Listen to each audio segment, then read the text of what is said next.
नमस्कार विद्यार्थी मित्रांनो.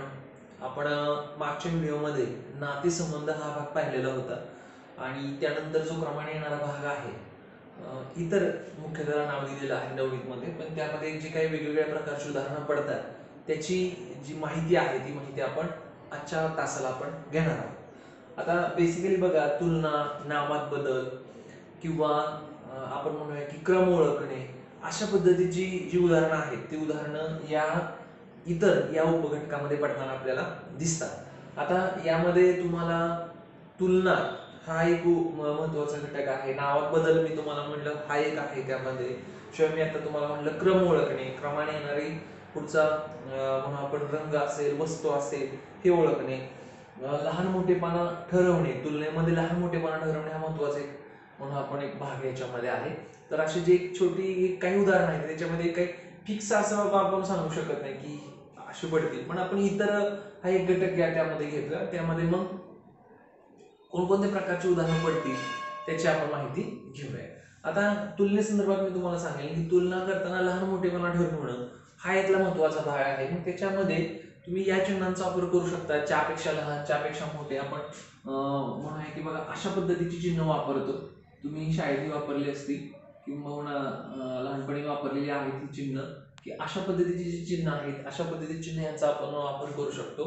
किंवा तुलना करत असताना आपण काय करू शकतो, अजून एक महत्वाची बाब करू शकतो ती म्हणजे की रेषांचं सहाय्य घेणं फार महत्वाचं ठरतं. कारण बऱ्याचदा काय होतं की हे चुकतं मुलांचं.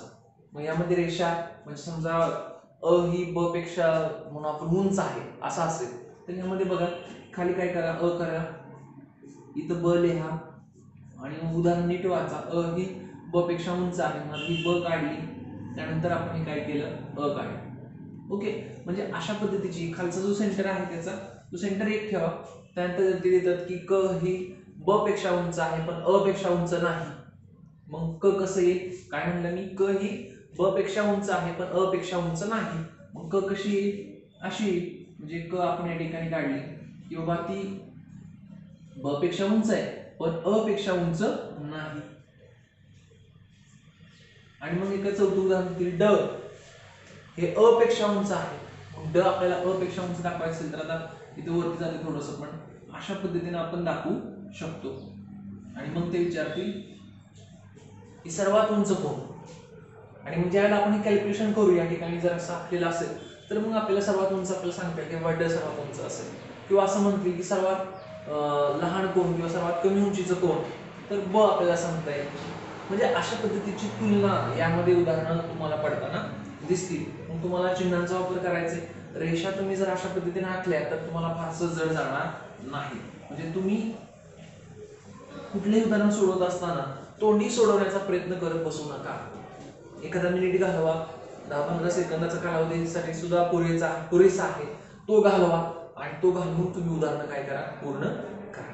आता दुसरा जो नावात बदल आहे, त्या नावात बदल मध्ये एक महत्वाची बाब असते बघा की इथे जनरल नॉलेज सुद्धा फार गरजेचं आहे. शिवाय नावात बदल करताना ते काय करतात की भरकटण्याचं काम, अख्ख्या बुद्धिमत्तेच तुम्हाला भरकटण्याचं काम केलं जातं, तुम्हाला दिशाभूल केली जाते. पण नावात बदल यामध्ये मुख्यतः ते काय करतात की बाबा एक एक्झाम्पल आपण घेऊया की कासवाला ससा म्हणलं, सशाला सिंह म्हणलं, सिंहाला माकड म्हणलं.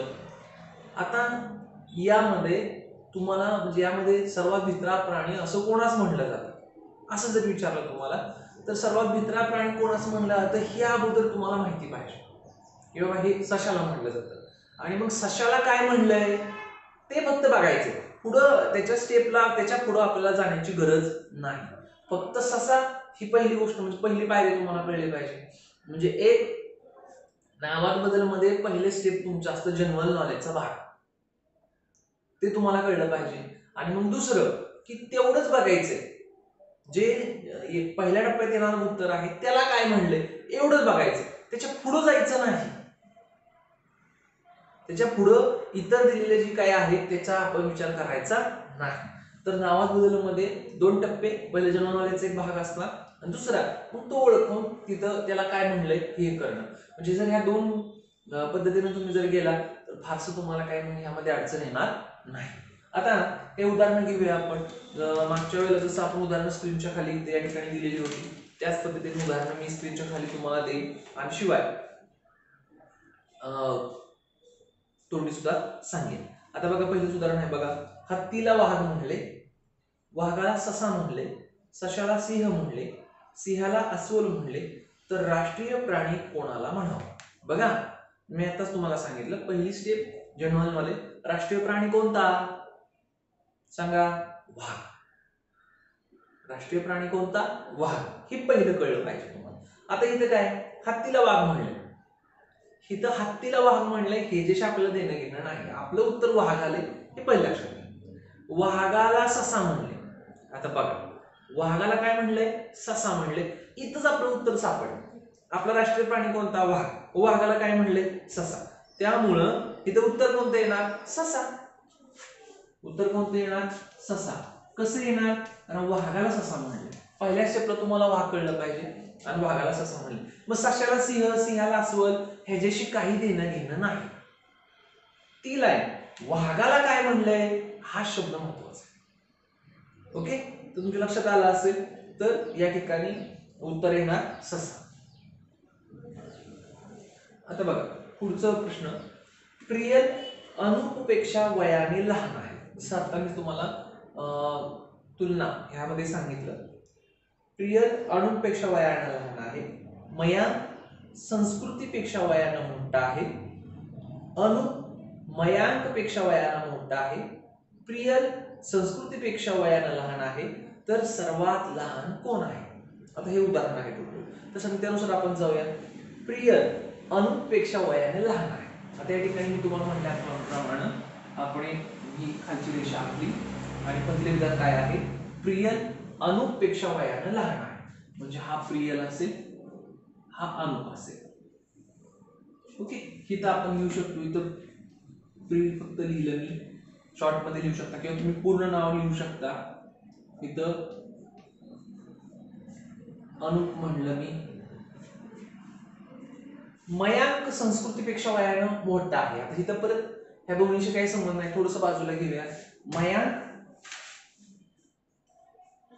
संस्कृतीपेक्षा वयानं मोठा आहे. आता इथं आपण मयांक काढला, तो ह्यांच्याशी काय आहे? लहान मोठा हे नंतरचा भाग आहे. मयांक संस्कृतीपेक्षा वयानं मोठा आहे, हा मयांक आणि संस्कृती.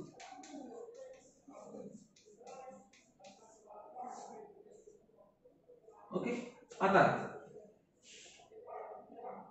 पुढचं वाक्य बघा, अनु मयांकपेक्षा वयानं मोठा आहे. अनु मयांकपेक्षा मोठा आहे.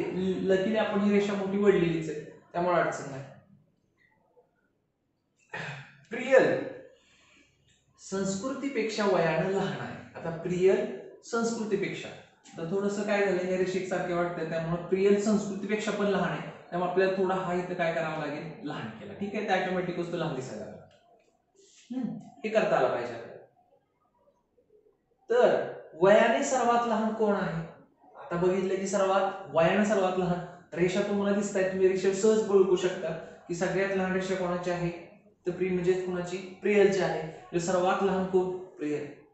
म्हणजे जर तुम्हाला हे मांडता आलं व्यवस्थित, 10-12 सेकंदाचं काम आहे, पण हे मांडलं की तुम्हाला उत्तर क्लिअर होते. मग ह्या पद्धतीने जावा, ही क्लृप्ती तिथं या ठिकाणी वापरा. बघा फार अडचणीचं काही नाही. पुढे, एका नाट्यगृहात 200 खुर्च्या अनेक ओळीमध्ये मांडलेल्या आहेत. ठीक आहे, 200 खुर्च्या आहेत, हे महत्वाचं. लाल, पिवळा, निळा, हिरवा, नारंगी व जांभळा. लाल, पिवळा, निळा, हिरवा, नारंगी व जांभळा या रंगाच्या खुर्च्या याच क्रमाने शेजारी दिले. म्हणजे हा क्रम दिला, लाल परत लाल, परत पिवळा, परत निळा, परत हिरवा, परत नारंगी, परत जांभळा. तर 100व्या क्रमांकावर असलेली खुर्ची कोणत्या रंगाची असेल? बघा आता या ठिकाणी एक क्रम दिलाय आपल्याला रंगांचा, आणि किती वेळा विचारली? 100व्या क्रमांकाची. आता एकूण किती रंगाच्या दिलेत खुर्च्या? लाल, पिवळा, निळा, हिरवा, नारंगी आणि जांभळा, म्हणजे 6 रंगाच्या खुर्च्या. हे महत्वाचं आहे बघा. ओके, आणि 100व्या क्रमांकावर विचारलं. आता यासाठी तुम्ही एक साधी क्लृप्ती वापरू शकता. की एकूण रंग किती, एकूण किती रंगाच्या खुर्च्या आहेत तर 6 रंगाच्या, म्हणजे हे महत्वाचं आहे की 6 रंगाच्या खुर्च्या. बर, कितव्या क्रमांकाचे काढायला सांगितले आपल्याला? 100 क्रमांकाचे. 100 भागिले 6.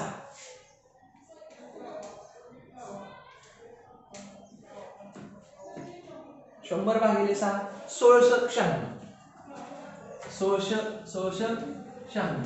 आता इथे 16 हे पूर्ण भाग जाणारे आले, म्हणजे जो शेवटचा जो रंग आहे तो तिथं 96व्या क्रमांकाला असेल, म्हणजे शेवट 96व्या क्रमांकाला जांभळा जो आहे, कारण लाल, पिवळा, निळा, हिरवा, नारंगी आणि जांभळा, हा जांभळा 96व्या क्रमांकाला असेल. माझ्या परत सिक्वेनुसार तुम्ही जावा, किंवा 4 शिल्लक राहिले, बरोबर, 4 जे शिल्लक राहिले बाकी 66, 96 आणि 4 शिल्लक, तो जो 4 याचा अर्थ चौथ्या क्रमांकाचा रंग कुठला आहे? लाल, पिवळा, निळा आणि हिरवा, म्हणजे 100व्या क्रमांकाला कोणता असेल? हिरवा असेल. इथे 100 ऐवजी 110 जरी दिला असेल तरी तुम्हाला अगोदर काय करावं लागेल? त्याला 16 न भागावं लागेल, सॉरी 6 न त्याला भागावं लागेल, आणि मग इथं उत्तर येईल 1696. आणि बरोबर ना, म्हणजे 108, म्हणजे बाकी 2 राहतील. बाकी किती राहतील? नाही, बाकी 2 नाहीत राहणार. एक मिनिट, 6 1 6, 5. बरोबर बरोबर बरोबर, 2 राहतील बाकी, म्हणजे दुसऱ्या क्रमांकाला जो आहे तो येईल. जर आपण इथं उदाहरण थोडंसं बदललं तर, म्हणजे दुसऱ्या क्रमांकावर कुठला आहे? पिवळा, म्हणजे इथं उत्तर जर 110 असतील तर पिवळा उत्तर आहे. म्हणजे अशा पद्धतीनं की तुम्हाला 6 ने एवढी जर संख्या दिलेली आहे, 8 रंग दिले असते तर 100 भागिले 8 करावं लागलं असतं आपल्याला, आणि पूर्ण भाग जाऊन जी राहणारी संख्या आहे तेवढे घर म्हणून आपण तेवढे स्टेप पुढे जायचं. ओके, लक्षात आलं असेल. सोपं उदाहरण आहे. पुढं आता यानुसार बघूया. तांबड्याला नारंगी म्हणले, नारंगीला पिवळा, पिवळ्याला हिरवा, हिरव्याला निळा, निळ्याला जांभळा, तर मध्यान्हीचा सूर्य कोणत्या रंगाचा असतो? आता मुळात मध्यान्हीचा सूर्य कोणत्या रंगाचा असतो हे कळलं पाहिजे. नीट विचार करा. पिवळ्या रंगाचा असतो का, नारंगी रंगाचा असतो का, हिरव्या रंगाचा असतो का, तांबड्या रंगाचा असतो? तर तांबड्या रंगाचा असतो. लालसर तांबड्या रंगाचा असतो का पिवळ्या रंगाचा असतो? हे महत्वाचं आहे सगळ्यात. इथं तुम्हाला कळलं पाहिजे तांबडा का पिवळा, तर इथं उत्तर आहे पिवळा, कारण तांबडा संध्याकाळचा असतो, सकाळचा कुठला असतो? सकाळचा हे आपण म्हणून थोडासा तांबडसा रंगाचा असतो. मग आता इथं उत्तर पहिल्या स्टेपला आलं पिवळा. मग आता पिवळ्याला काय म्हणलं गेलंय? हिरवा म्हणलं गेलंय. पिवळ्याला काय म्हणलं गेलंय? हिरवा. त्यामुळे इथं उत्तर काय येणार? हिरवा उत्तर येणार. ओके, इथे लक्षात. तर अशा पद्धतीनं की नेमकं तुम्हाला लक्षात आलं पाहिजे की या ठिकाणी उत्तर काय अपेक्षित आहे. थोडस मला डाऊटफुली वाटतंय, पण आता यामध्ये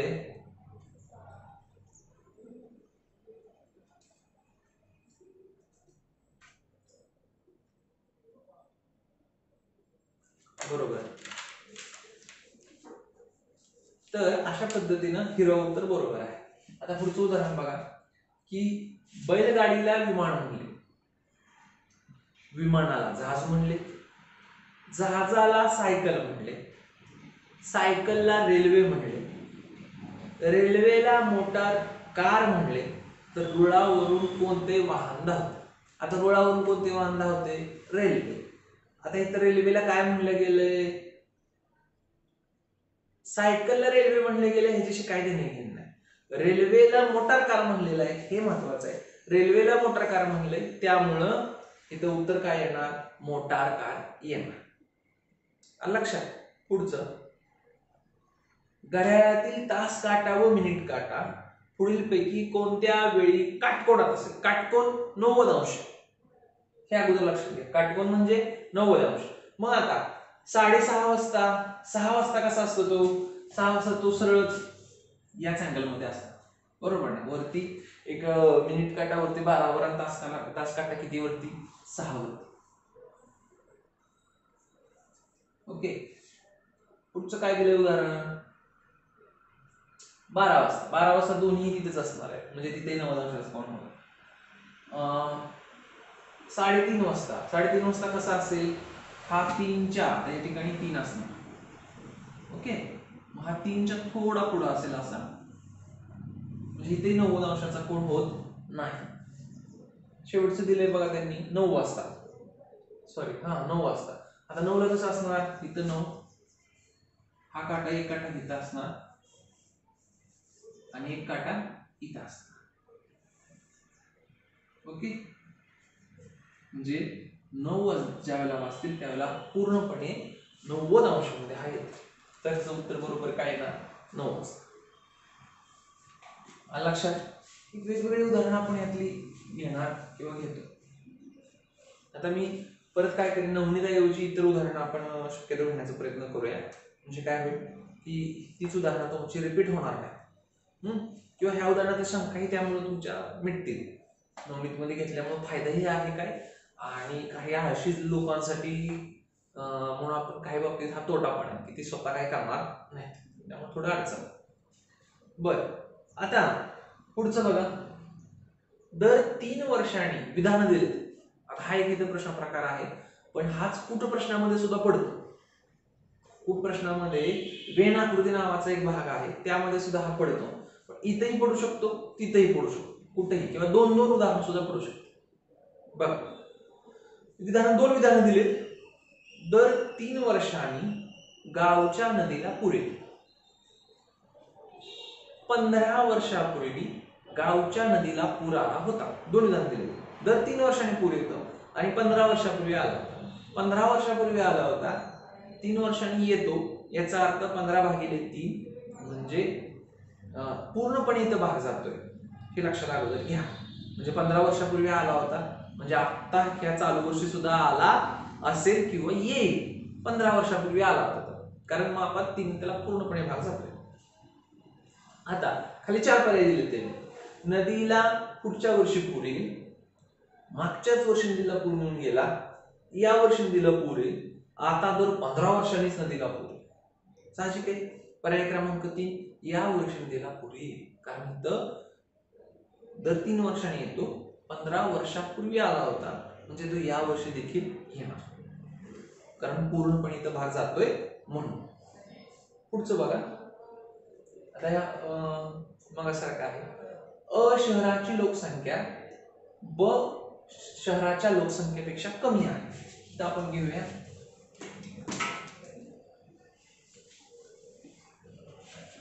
काय म्हणले, अ शहराची लोकसंख्या ब शहराच्या लोकसंख्येपेक्षा कमी आहे.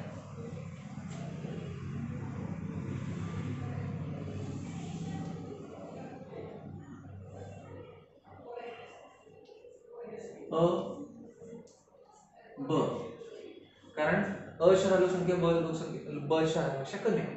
क शहराची लोकसंख्या ब पेक्षा जास्त आहे. म्हणजे आता इथं क घेऊया आपण,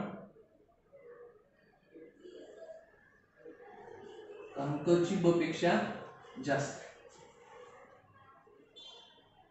पुढं ड शहराची लोकसंख्या ब पेक्षा जास्त आहे. ब पेक्षा जास्त एवढंच दिलंय आपल्याला. आपण ते क पेक्षा वरती न्यायची तर नाही, आपल्याला ब पेक्षा जास्त दिली. ब पेक्षा किती जास्त आहे हा नंतरचा.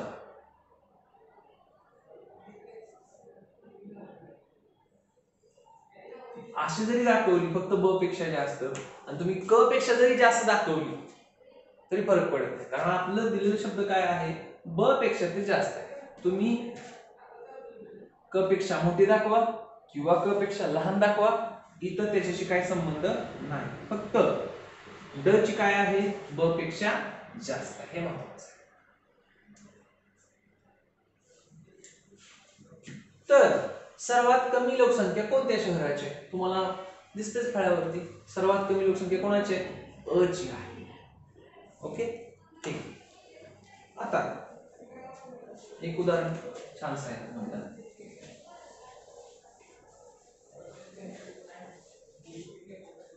बघा. बागेत सफरचंदाच्या झाडापेक्षा पेरूची 8 झाडे जास्त आहेत. ओके, पेरूच्या झाडापेक्षा अंजिराची 4 झाडे जास्त आहेत. पेरूच्या झाडापेक्षा बोराची 10 झाडे कमी आहेत. तर सर्वात कमी झाडे कोणत्या फळाची? आता या ठिकाणी आपल्याला काय करावं लागेल, कोणता ना कोणता आकडा गृहीत धरावा लागेल. आता आपल्याला दिलंय बघा की बागेत सफरचंदाच्या झाडापेक्षा पेरूची 8 झाडे जास्त आहेत. सफरचंदाची दिलेली नाही संख्या आपल्याला, आपण गंमत म्हणून किंवा हे म्हणून करूया, सफरचंदाची 20 धरूया. मग सफरचंदाची किती धरले आपण, एक उदाहरण म्हणून घेतोय ना, धरलं आपण सफरचंदाची किती 20.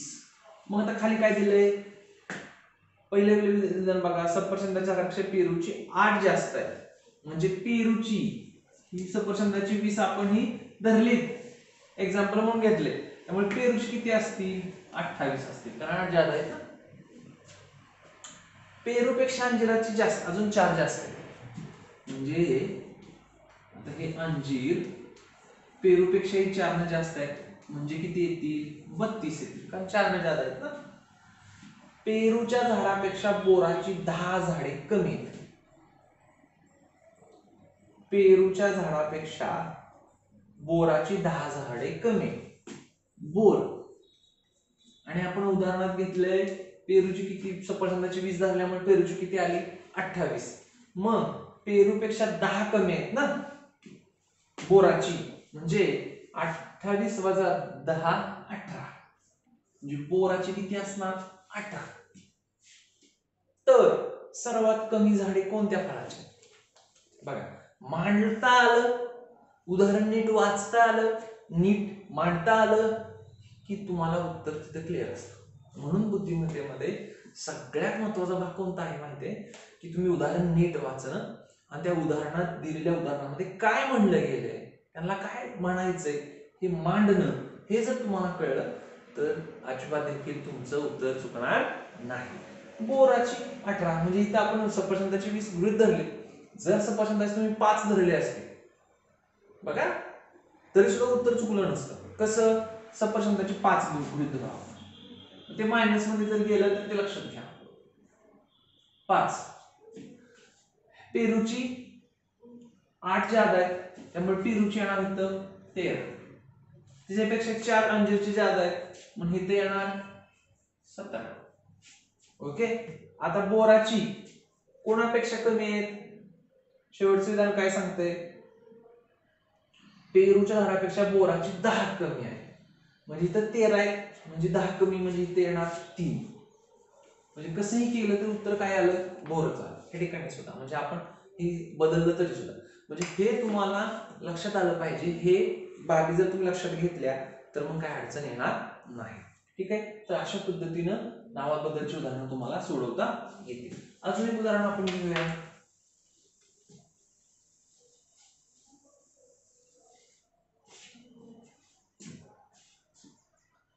रेषेला बिंदू म्हणलं, हे 2017 उदाहरण आहे.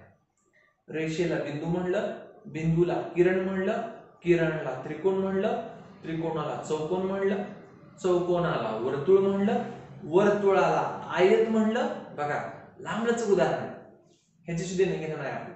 तर जीवा हा घटक कोणत्या आकृतीत काढता येईल? आता जीवा हा घटक कोणत्या आकृतीत असतो हे लक्षात महत्वाचं आहे. शिरोबिंदू विचारला तर तो कुठं असतो हे महत्वाचं आहे. हे कर्ण कुठल्या आकृतीत कर्ण असतो हे तुम्हाला समजलं पाहिजे. हे सामान्य ज्ञानाचा भाग समजला, पुढच्या अडचण येणार. जीवा हा घटक कोणत्या आकृतीत, जीवा कोणत्या आकृतीत असतो, वर्तुळात असतो. आता वर्तुळाला काय म्हणले, वर्तुळाला आयत म्हणले. अगोदरची लाईन आहे चौकोनाला वर्तुळ म्हणले, त्याच्याशी काही देणं घेणं नाही. वर्तुळाला आयत म्हणले, त्यामुळे ते उत्तर काय येणार आयत. लक्षात, सोपं आहे, खूप सोपं आहे. पुढं भजीपेक्षा, किंवा आपण नदीचं घेऊया, प नदीचे पात्र फ नदीच्या पात्रापेक्षा लहान आहे. आपल्या आकृती प नदीचं पात्र फ नदीच्या पात्रापेक्षा लहान आहे. हे प आणि हे फ. ओके, ब नदीचे पात्र ब नदीच्या पात्रापेक्षा लहान आहे. इथं ब काढलं आणि इथं ब काढलं. ओके, तर आकारानुसार आता तिसरी ओळ राहिली बघा. ब नदीचे पात्र फ नदीच्या पात्रापेक्षा मोठं आहे. ब नदीचे पात्र फ नदीच्या पात्रापेक्षा मोठं आहे. आता आपल्याला ब च काय करावं लागेल, वाढवावं लागेल. ओके, हे ह्याच्यापेक्षा मोठं आहे. तर आकारानुसार दुसऱ्या क्रमांकाचे पात्र कोणते? आता इथं दिसते लगेच. जर हा तिसऱ्या आणि चौथ्यामध्ये विचारला असं तर गोंधळ झाला असता. त्यांनी तसं आपला गोंधळ रूल्स दिलेला नाही.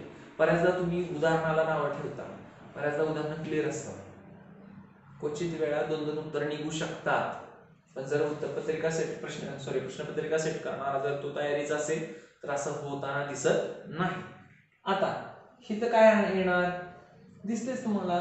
सर्वात मोठे भ, त्यानंतर फ, त्यानंतर प किंवा ब च माहित नाही आपल्याला दोन्हीतले कुठले. पण इथं उत्तर इथं सापडलं आपल्याला.